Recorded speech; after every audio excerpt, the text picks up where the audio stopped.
Hey, what's up? My name is John Bonjour. I'm a comic artist and film enthusiast. I've drawn some art and I would like to enthuse about a film. Today we're talking about Venom 3: The Last Dance.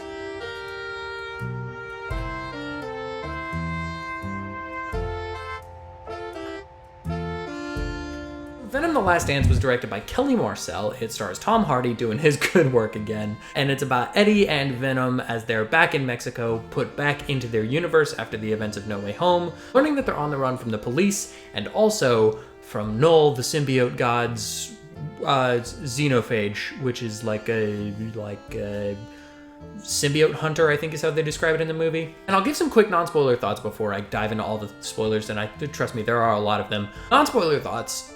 This is one of the strangest films I've seen in a really long time.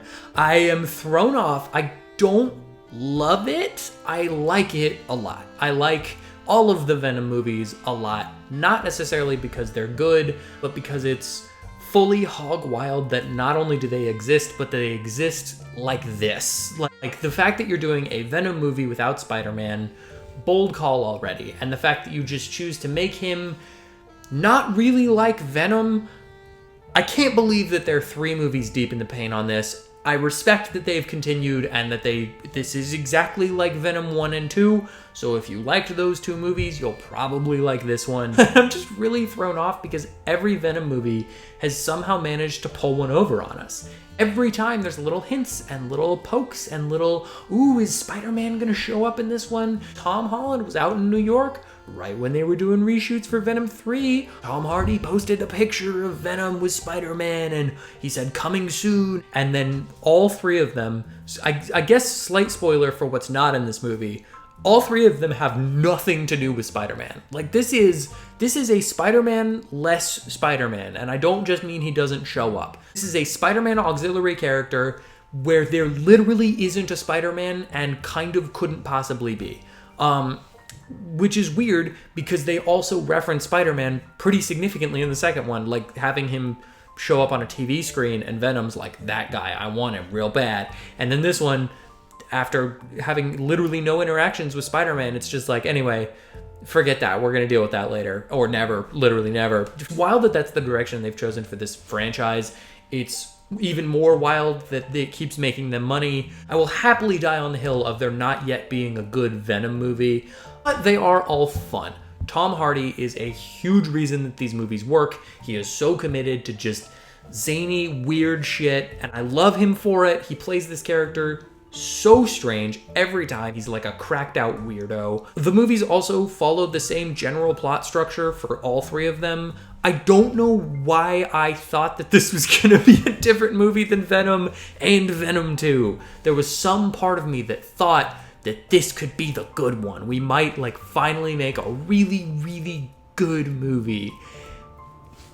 And it just isn't. So that's my non-spoiler thoughts. It's strange, it's weird, it's not good, it's very fun though. And I don't know, I'm glad it exists just to document the unhinged shit that Sony has decided to do. I don't know what the thought process is behind any of the movies that they greenlight, but they keep doing it, so here we are with a 3rd Venom movie and not a Spider-Man in sight.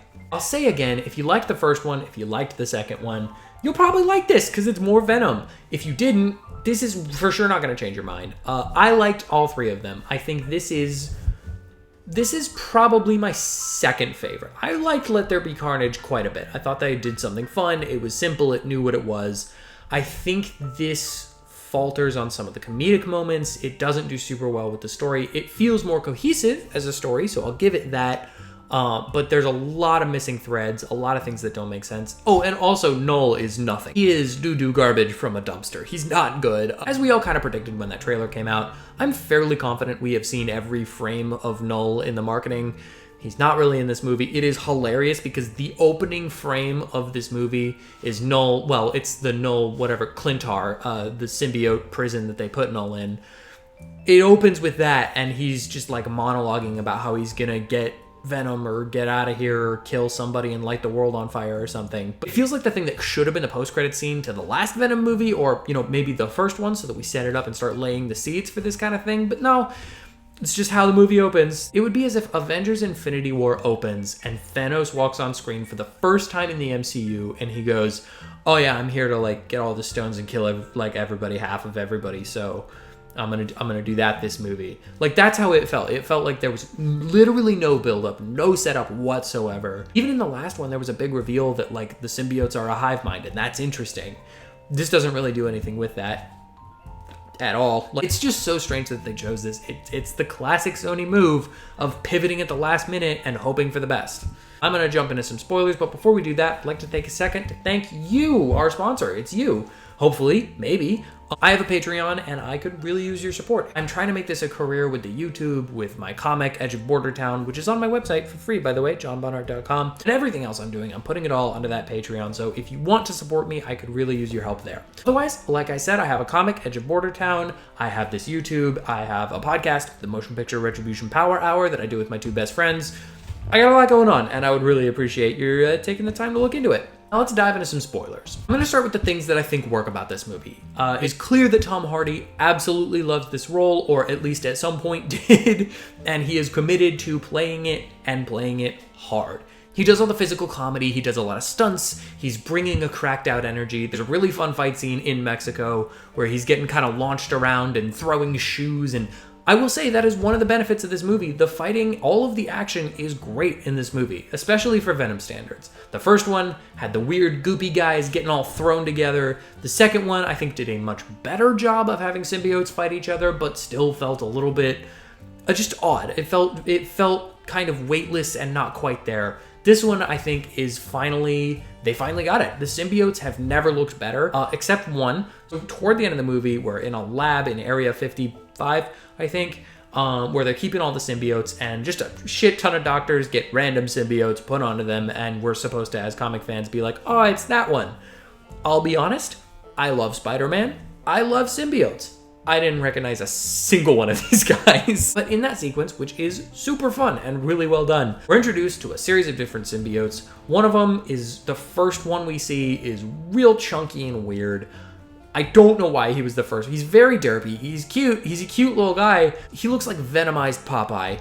It's adorable and such a weird call to be the first one we see. There's like a fire one, which is fun. Later on in the movie, we get the Flash as a symbiote. I don't know. I don't know. I don't know. That's one of the choices that I'm just like, what were we doing here? There's a character, something Payne. I'm sure she's from the comics. I do not recognize her, even slightly, but she's a doctor, and her twin brother got struck by, well, they both got struck by lightning, and her twin brother died, but they wanted to study aliens. This is all in the movie. This is all given a lot of screen time.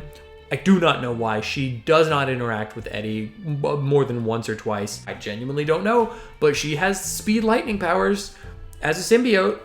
It's just a thing that she has. Didn't know they could do that. No reason for them to be able to do that, if I'm being honest. Another good thing about this movie, there are some solidly funny moments. I said this before, that the comedy, a lot of it doesn't work.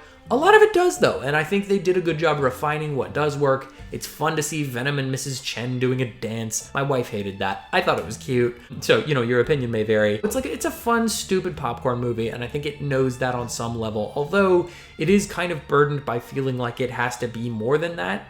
The major spoiler of this movie is that Venom dies in the end of the film, and not in the way that he did in the first one, where you're like, oh no, Venom's dead, and you really know that he's not. He dies. He full-blown dies, and Eddie survives. He is left venomless, and he goes to New York, which is a whole crux of the movie, is them trying to get to New York. I don't know why, because there's not a Spider-Man, but that's a part of the movie. They're trying to get to New York. But they handle the death of Venom pretty well, I'm not gonna lie. It was a thing. All of the marketing was till death do they part, so they were kind of prepping us for this. I didn't think it was gonna happen. It surprised me. It made me kind of sad. I genuinely felt emotional about the death of Venom. That said, right after that, they go into a montage of all the other Venom moments throughout the first three movies, set to some song, I don't remember. It felt very much like when Paul Walker passed away, and that Fast and Furious movie had a series of clips from his, filmography in the Fast and Furious, except it was for a CGI fake character that doesn't exist. And also, it's hard to do one of those, look how far we've come, when every movie treads the exact same ground of Eddie and Venom bicker, they disagree, they hate each other, and they learn to come back together and appreciate them for whatever they are, for their differences. That is the same plotline for all three movies, and it's kind of hard to look back fondly on a movie that came out 8 years ago, I think. Like, we're not nostalgic for it. It was a super weird call. I think it would have hit much better if they had just taken all the clips out of it and shown just Eddie in New York looking at the Statue of Liberty like Venom wanted to do. It would have been a touching moment. It would have been sweet. You could even have the line, "I'm not gonna forget you, buddy." It would have been sweet. It would have been a sweet moment. But as it is, it was hilarious to me. Like, I went from being sad that Venom died to laughing at his funeral. That does bring me to some of the things that definitely don't work about this movie. I said it before, I'll say it again. Null sucks ass, though. He's so bad. There's absolutely no way that they make him the villain in Spider-Man 4. I know that was the thing they were talking about. They're going to do the King in Black or whatever. Not a chance in hell. No way, no how do they make him the villain in Spider-Man 4. If they do, they're going to have to do some major legwork to make him an interesting and fun villain, because he is not yet. Andy Serkis voices him, sure. He has the CGI of, a PS3 game. Great. Love it. You live for it. What's funny to me is that he just has the face of a gaunt person. Like, you could just cast someone who looks like that. Just cast a guy. Like, I don't know why we're doing a CGI man. He's just a man. Like, he maybe his teeth, you could CGI his teeth in. Is that the problem? His eyes? I don't know what the point was. He's just a guy with long hair. You know who would have been actually perfect for that? Jared Leto, which I'm just now putting together. I cannot believe that they wasted their perfect Null casting on Morbius the Living Vampire. But yeah, the character does nothing. He sends the xenophages out to get Eddie and Venom because...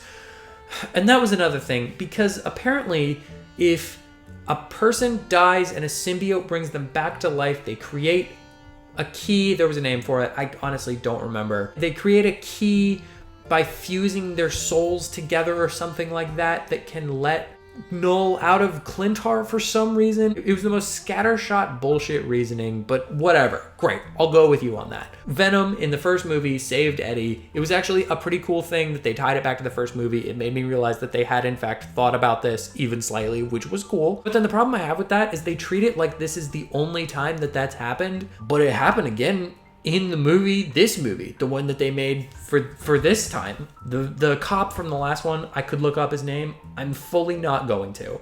But he died in the last one. He is brought in like a cryosleep to Area 55, where they give him a symbiote who brings him back from the dead. Based on their logic, that should be another one of those keys, the soul merge keys. But it just isn't for some reason.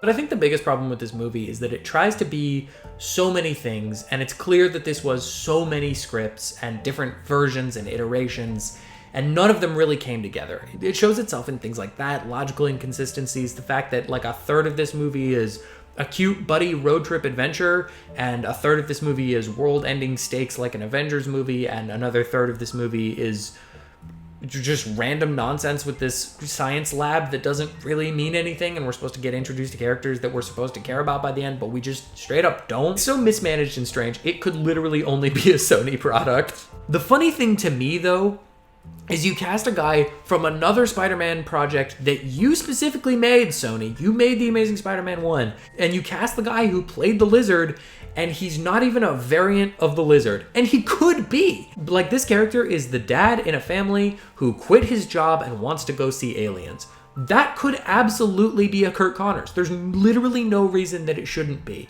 But instead, he's just a guy.